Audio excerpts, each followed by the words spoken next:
लड़कियां शमशान नहीं जा सकती, ये तो चंडाल बन गई है। अरे इसके पीछे तो आत्माएं चलती हैं, अघोरी बन गई है ये। ऐसे शब्द मुझे सुनने को मिलते थे समाज से, मेरे रिश्तेदारों से। मेरी लव मैरिज होने वाली थी, जिनसे मेरी शादी होने वाली थी, उन्होंने मेरे सामने दो रास्ते रख दिए, सेवा या शादी। मैंने अपना शादी तोड़ के और सेवा को चुना। श्री राम नाम सत्य है, श्री राम नाम सत्य है। आपको पता है मैं जज बनना चाहती थी, तो शायद ये रास्ता मेरे लिए भगवान ने चुना था।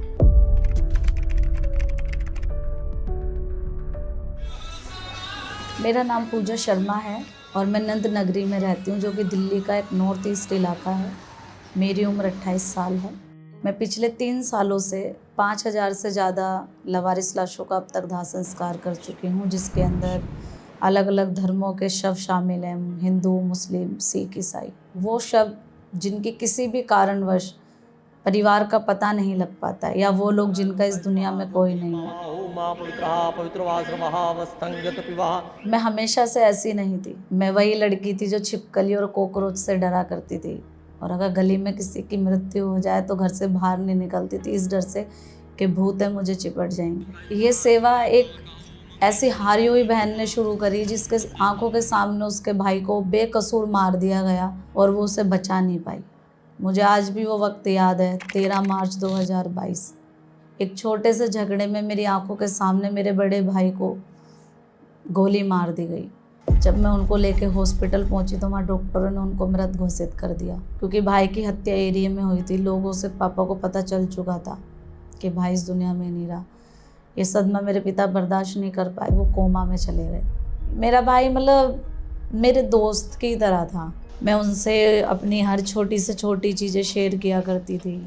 कुछ लेने जाना है, यहाँ तक कि मूवी देखनी है, शॉपिंग पे जाना है। जब मेरे भाई का शव मेरे घर आया तो कोई मर्द उसका अंतिम संस्कार करने वाला नहीं था। मैंने अपने सर पे पगड़ी बांध के अपने बड़े भाई का अंतिम संस्कार किया। 2-3 दिन हो गए थे, रोई नहीं थी, क्योंकि आंखों के आंसू सूख गए थे, ये सोच में कि माँ को पहले खो चुकी हूँ। 2019 में मेरी मदर की ब्रेन हैमरेज के कारण मृत्यु हो गई थी। भाई को खो चुकी हूँ। हिंदू रीति रिवाजों में होता है कि हम मृत व्यक्ति की अस्थियों को लेने के लिए शमशान में जाते हैं 2 या 3 दिन बाद। ठीक उसी तरीके से मैं अपने भाई की अस्थियों को लेने के लिए शमशान गई थी। मैंने उसकी राख को अपने तन से लगा लिया, अपने चेहरे पे, अपने बालों में, अपने शरीर पे मलने लगी। कसम है मुझे तेरी कसम। मैं एक प्रण ले रही थी कि आज के बाद जहाँ तक पूजा शर्मा जा पाएगी वहाँ कोई शव लवारिस तो नहीं रहेगा, क्योंकि कहीं ना कहीं मेरे दिल और दिमाग पर एक बात बहुत गहरा असर छोड़ गई थी। वो ये था कि अगर भाई की मृत्यु एरिया में नहीं हुई होती तो मैं तो कभी वो हिम्मत ही नहीं जुटा पाती कि अपनी दादी या पापा को बता पाती कि भाई इस दुनिया में नहीं रहा, मेरे भाई को लावारिस में जला देते, तो ये भी तो किसी का परिवार होगा। बस 16 मार्च 2022 से इस सेवा की शुरुआत हो गई थी। लेकिन अब करना कैसा है, क्योंकि ये तो पता ही नहीं था। तो मैं पुलिस वालों से जाके मिलती थी, तो मुझे ना धुतकार देते थे कि नहीं नहीं ऐसे कैसे दे देंगे, ऐसे कैसे चीज़ें हो जाएंगी। और मैं बार बार रिपीटली उनके पास जाती थी कि मुझे इनके लिए करना है, मैं सेवा करना चाहती हूँ। बस एक दिन शायद उनको समझ में आया और एक पुलिसकर्मी ने जो है मेरा सहयोग किया और मुझे सेवा में राह दिखाई। बहुत सी प्रक्रियाएं इस सेवा को करने के लिए। मैं खुद रोडों पे घूमती हूँ, देखती हूँ कि जो लोग रोड किनारे रहते हैं वो उनकी मृत्यु तो नहीं हो गई, तो उन चीज़ों में डायरेक्ट अंतिम संस्कार नहीं किया जाता है। पूरी प्रक्रिया होती है, जैसे अखबारों में निकालना, छानबीन करना, वो सब पुलिस खुद करती है। उसके बाद जब किसी परिवार का नहीं पता लग पाता है, उसके बाद पुलिस के द्वारा ही डॉक्टरों से उनका पोस्टमार्टम किया जाता है, जो कि एक सरकारी अस्पतालों में होता है। उसके बाद वो शव सौंपा जाता है। हमारे पास कॉल्स आनी शुरू होती हैं पुलिसकर्मियों की, अलग अलग थानों से, अलग अलग मोर्चरियों से, हॉस्पिटल से, कि मैम एक लवारिस शव है जिसका हम पोस्टमार्टम करा रहे हैं, हमें एम्बुलेंस की सेवा चाहिए और उनका दाह संस्कार कराना है। मैं खुद जाती हूँ।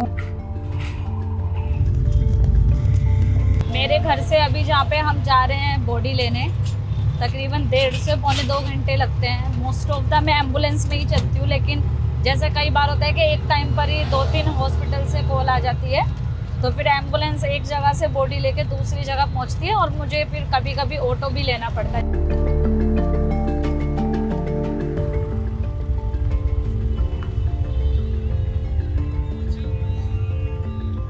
नमस्ते सर, कैसे हैं आप? नमस्ते जी। ये हम मोर्चरी में हैं और बॉडी लेने आए हैं। दिन में 10 से 15 कॉल्स हमारी उनकी भी होती है, जिन पे अपनों के मरने के बाद उन पे पैसा नहीं होता है दाह संस्कार के लिए। हम उनके लिए भी मुफ्त एम्बुलेंस प्रोवाइड कराते हैं, उनके घर से और शमशान तक। कुछ से परिवार ऐसे होते हैं, प्राइवेट एम्बुलेंस उनके परिवारों से बहुत ज़्यादा पैसा मांगते हैं, तो वो लोग अफोर्ड नहीं कर पाते और मजबूरन वो अपने परिवार के शव को हॉस्पिटलों में छोड़ने के लिए मजबूर होते हैं।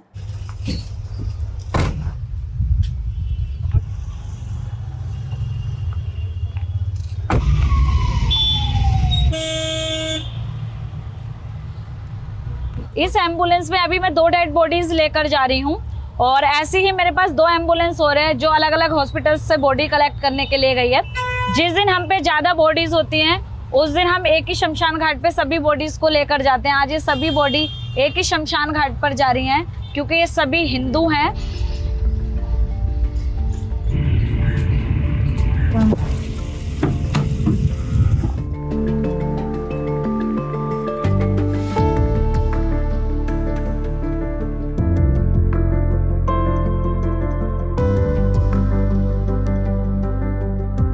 कोई भी डेड बॉडी बिना डीडी एंट्री के, बिना पुलिस डिपार्टमेंट के नहीं आती है। तो ये उसी के पेपर है जिसमें पीएम नंबर और ये बॉडी कहाँ से मिली, कैसे मिली, कब इसका पोस्टमार्टम हुआ है, वो सब इस पर्चे पे लिखा हुआ है। शमशान में लाने के लिए इसलिए ज़रूरत है क्योंकि बिना इन पेपरों के बॉडी का दाह संस्कार नहीं हो पाएगा। जैसे कि किसी हमारे अपने की परिवार की जब डेथ होती है तो हमें उसका आधार कार्ड चाहिए होता है और जो बॉडी लेकर जाता है उसका आधार कार्ड लगता है। तो इन लोगों का आधार कार्ड होता नहीं है क्योंकि ये अननोन होते हैं, इनकी परिवार का नहीं पता लग पाता है। तो इसीलिए सरकारी दस्तावेजों पे स्टैंप लगकर पीएस की जो भी पुलिस स्टेशन के अंतर्गत वो बॉडी मिलती है उसके स्टैंप लगकर और इस तरीके से ये पेपर हमें दिए जाते हैं। कुछ नहीं, तो ये इसलिए प्रशासन के लिए बहुत ज़रूरी होता है क्योंकि इसमें पूरे पुलिसकर्मी का पुलिस स्टेशन, नाम, फ़ोन नंबर सब कुछ होता है ताकि कोई भी व्यक्ति किसी के साथ गलत ना कर सके। जो हम कफन का कपड़ा यूज़ करते हैं वो बहुत फाइन क्वालिटी का यूज़ किया जाता है ताकि शव जो है उससे गिरे ना।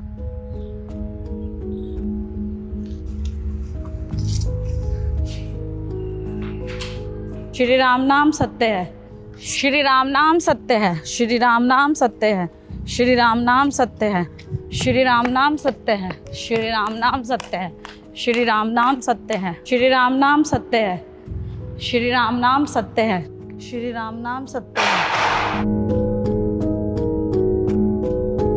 सनातन धर्म के तहत जो भी हवन सामग्री और बाकी की जो चीज़ें विधि विधान में आती हैं ये वो सामग्रियां हैं। जैसे इसमें गंगा जल है, ये बॉडी की शुद्धि के लिए यूज़ किया जाता है। हमारे सनातन धर्म के अंदर जो भी व्यक्ति मृत होता है उसके मुंह के अंदर हम गंगा जल और तुलसी का पत्ता डालते हैं क्योंकि हमारे पास बॉडी बहुत ज़्यादा होती है और शमशानों पे जो है तुलसी का पत्ता अवेलेबल नहीं होता। तो हमने ये तुलसी की मालाएं मंगाई हुई है। हम प्रत्येक बॉडी पर तुलसी की माला चढ़ा देते हैं ताकि पूरी विधि विधान से इनका अंतिम संस्कार किया जा सके। ये हवन सामग्री है, ये आप देख रहे हैं, ये हवन सामग्री होती है जो कि बॉडी पे डाली जाती है ताकि इनकी शुद्धि हो और अग्नि में ये ठीक से विलीन हो सके। हमारे सनातन धर्म में मुख अग्नि देने का भी प्रावधान है। ये कपूर है, इससे मुख अग्नि दी जाती है। जब एक शव को जलने में, उनकी क्रिया करने में 1 से 2 घंटे का समय लगता है, तो वही अगर शवों की संख्या 40 से 50 होगी तो उनको कितना टाइम लगेगा। मेरा पूरा दिन शमशानों में बीतता है। श्री राम नाम सत्य है, श्री राम नाम सत्य है, श्री राम नाम सत्य है, श्री राम नाम सत्य है। उसके बाद उनकी अस्थियों को निकालने की प्रक्रिया होती है। अस्थियों को निकाल कर और दूध और गंगा जल मंत्रों द्वारा उनको शांत करके और एक पोटली में बांधा जाता है ताकि उनको हरिद्वार ले जाने के लिए जो है तैयार किया जाए, कट्टों में रखा जाता है और फिर महीने की अमावस वाले दिन उन अस्थियों को हरिद्वार में विसर्जित किया जाता है।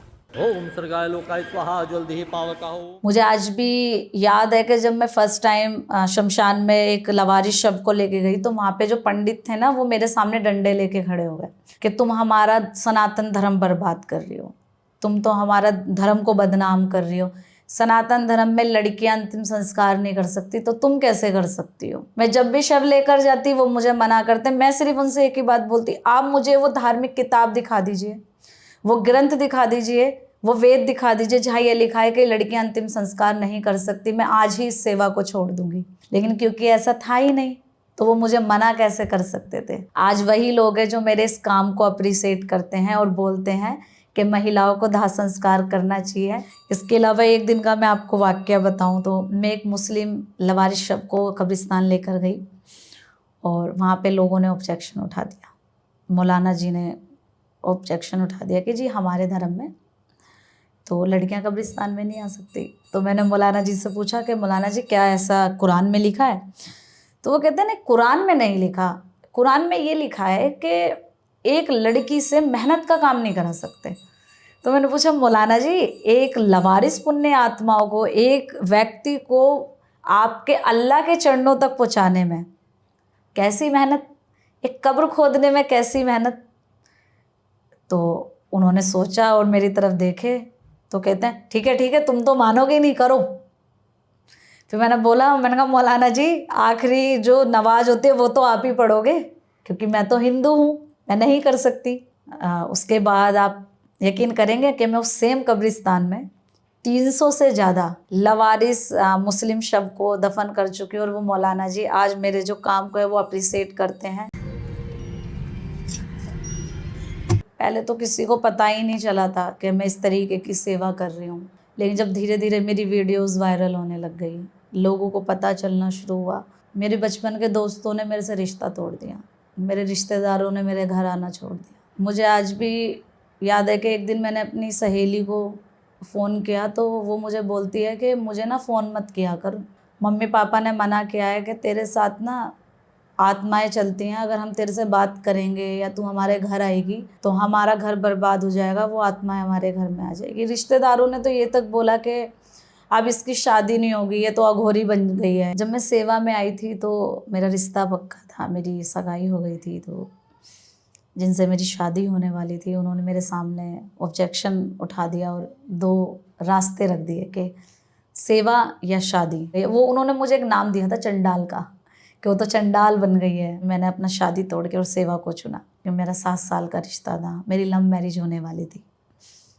तो शायद मेरे लिए वो भूलना बहुत मुश्किल था। लेकिन पहले से भाई को खोने के बाद दिल में दर्द इतना था कि वो जो दर्द है वो बहुत ज़्यादा मुझ पर हावी नहीं हो पाया और मैं बिना रुके इस सेवा को करती जा रही हूँ। मुझे कोई अपने घर नहीं बुलाता, लोग मुझसे डरते हैं। जब मुझे पहली बार ये सब सुनने के लिए मिला तो मैं फिर वही बात अपनी दोहराऊंगी कि जिसको भोलेनाथ मिल गए उसको क्या ही चाहिए। मुझे जिस चीज़ की ज़रूरत होती है ना, मैं शमशान में भोलेनाथ को बोल देती हूँ और वो चीज़ मुझे सेम डे या दूसरे दिन अपने आप मिलनी शुरू हो जाती है। तो भोलेनाथ से बड़ा रिश्ता मुझे कहाँ मिल सकता है। पहले मेरी ज़िंदगी ऐसी नहीं थी, मैं भी एक आम लड़की जैसी थी। मूवी देखना, घूमना, दोस्तों के साथ जाना, शॉपिंग करना, वो चुलबुली सी लड़की जिसको डांस करना बहुत पसंद था, जिसे घूमना बहुत पसंद था। लेकिन ज़िंदगी ने एक ऐसा मोड़ लिया कि ना मूवी देखना पसंद रहा, ना घूमना पसंद रहा, बस अब तो शमशान पसंद है और वो लवारिस आत्माएं पसंद है जिनको प्रभु के चरणों तक पहुंचाने में मदद कर रही हूँ। आपको पता है मैं जज बनना चाहती थी। अगर मेरी पढ़ाई की बात करें तो I have done my BSW, MSW, HIV AIDS and family education पे मेरा डिप्लोमा कोर्स रहा है। इस सेवा में आने से पहले मैं काउंसलर थी HIV एड्स पर, और जिस वक्त मेरा भाई मुझे छोड़कर गया मैं उस वक्त LLB सेकेंड ईयर कर रही थी। बुरा तो लगता है कि कभी जज बनना चाहते थे, लेकिन भगवान ने मुझे इस राह पे चलाया कि मैं किसी के लिए वो रोने वाली आंखें बन पा रही हूँ, किसी का वो कंधा बन पा रही हूँ जो कि प्रभु के चरणों तक उन्हें पहुँचा पा रही हूँ। तो शायद इससे बड़ा ज़िंदगी में कोई दायित्व या सेवा ही हो ही नहीं सकती। बोलो आमीन आमीन।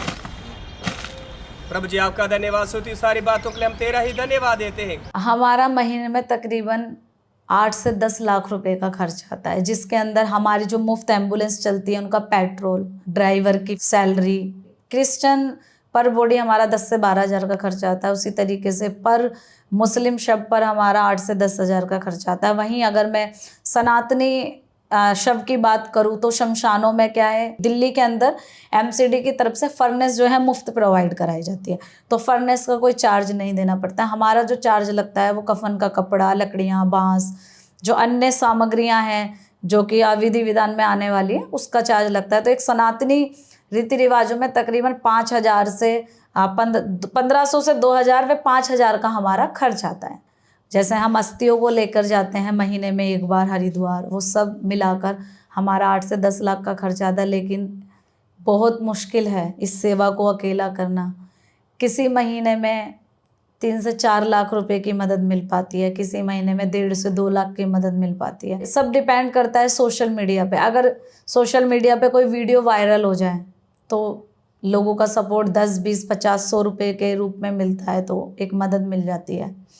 या फिर कई बार होता है सोशल मीडिया पे वीडियो नहीं वायरल हो पाती, तो उस वक्त बहुत ज़्यादा मुश्किल होता है। उस वक्त कफन का कपड़ा, लकड़ियाँ, हवन सामग्री, ये सारी चीज़ें जो हैं वो उधार लेनी पड़ती है। जब फंड नहीं आता है तो बहुत मुश्किल होती है। तो जैसे मेरे दादाजी इंडियन आर्मी में रहे हैं, वो देश के लिए शहीद हुए थे। मेरी दादी जी को पेंशन आती है, मेरी दादी जी अपने पेंशन के कुछ हिस्से से मेरी मदद करती हैं। इसके अलावा मेरे फादर मेरी फाइनेंशियली थोड़ी मदद करते हैं। हम अपना नंबर भी सोशल मीडिया पे साझा करते हैं अपनी वीडियोस में, ताकि लोगों तक हमारा नंबर पहुंचे। ऐसे हमारे पास बहुत से कॉल्स आते हैं, वो परिवार जिनके पास पैसा नहीं होता अपनों की मृत्यु होने के बाद उनके दाह संस्कार के लिए, लेकिन सोशल मीडिया पे नंबर डालने के अपने ही बहुत से नुकसान भी है। बीइंग अ गर्ल, जिन चीज़ों को मैं फेस करती हूँ, मजबूरन मुझे शाम को 7:30 बजे के बाद अपना फ़ोन स्विच ऑफ करना पड़ जाता है, क्योंकि उल्टे सीधे कॉल्स आने शुरू हो जाते हैं। लाइक आप मुझसे शादी करोगी, आप मुझसे दोस्ती करोगी, हमने आपका नंबर देखा, आप कितने पैसे लोगे, मतलब इस तरीके की बहुत सी चीज़ें होती हैं। जब ये नहीं पता किसको फ़ोन मिला रहे हो, क्यों मिलाया फ़ोन आपने। जो फ़ोन्स आते हैं वो मुझे खुद ही उठाने पड़ते हैं, क्योंकि मेरे पास उतना स्टाफ नहीं है, क्योंकि फंड्स नहीं है कि मैं उन चीज़ों को उस तरीके से कर सकूं या आईटी कोई टीम रख सकूं। छोटे से फ़ोन से वीडियो बनाकर खुद ही अपलोड करती हूँ, खुद ही एडिटिंग करती हूँ, अकाउंट्स भी खुद देखती हूँ, सब कुछ मैं खुद करती हूँ। लेकिन जो समस्याएं आती है सोशल मीडिया से, जो फ़ोन्स आते हैं, अब क्या ही हम कर सकते हैं। बस उनकी बात सुनने के बाद और वो फ़ोन काट के नंबर को स्विच ऑफ ही करना पड़ता है, क्योंकि मुझे नहीं लगता कि इससे ज़्यादा ईजी कोई वे होगा इन सब चीज़ों को टैकल करने का। आप लोगों के मन में ऐसे सवाल होंगे कि ये लड़की अपना जीवन यापन कैसे करती है। मेरी दादी जी की पेंशन आती है और मेरे पापा जी भी काम करते हैं, तो वहीं से जो है हमारा खर्चा चलता है। हम 3 लोग हैं फैमिली में और हमारा खर्चा बहुत आसानी से चलता है, क्योंकि हमारे बहुत ज़्यादा खर्चे नहीं हैं। सेहत का ध्यान रखना पड़ता है मुझे अपनी, इसलिए मैं बाहर का बिल्कुल भी नहीं खाती हूँ। मैं घर से खा के जाती हूँ और फिर रात को घर पे आके खाती हूँ, क्योंकि अगर मैं बीमार पड़ गई तो मुझे ये डर रहता है कि मेरे बाद इस सेवा को कौन करेगा। एक सम्मान पूर्वक आखिरी विदाई हर इंसान का अधिकार है, चाहे वो वारिस हो या लावारिस। मेरी जो ज़िंदगी है मैंने भोलेनाथ के हाथों में सौंप दी है। बाबा जी जो करेंगे वो बहुत अच्छा होगा, लेकिन मेरा एक बहुत बड़ा सपना है कि मैं हर एक स्टेट में एक पूजा शर्मा को खड़ा करना चाहती हूँ, ताकि इनको इनका अधिकार मिल सके। क्योंकि ये भी किसी का परिवार है, किसी के भाई होंगे, किसी के पिता होंगे, किसी के पति होंगे, किसी के दोस्त होंगे।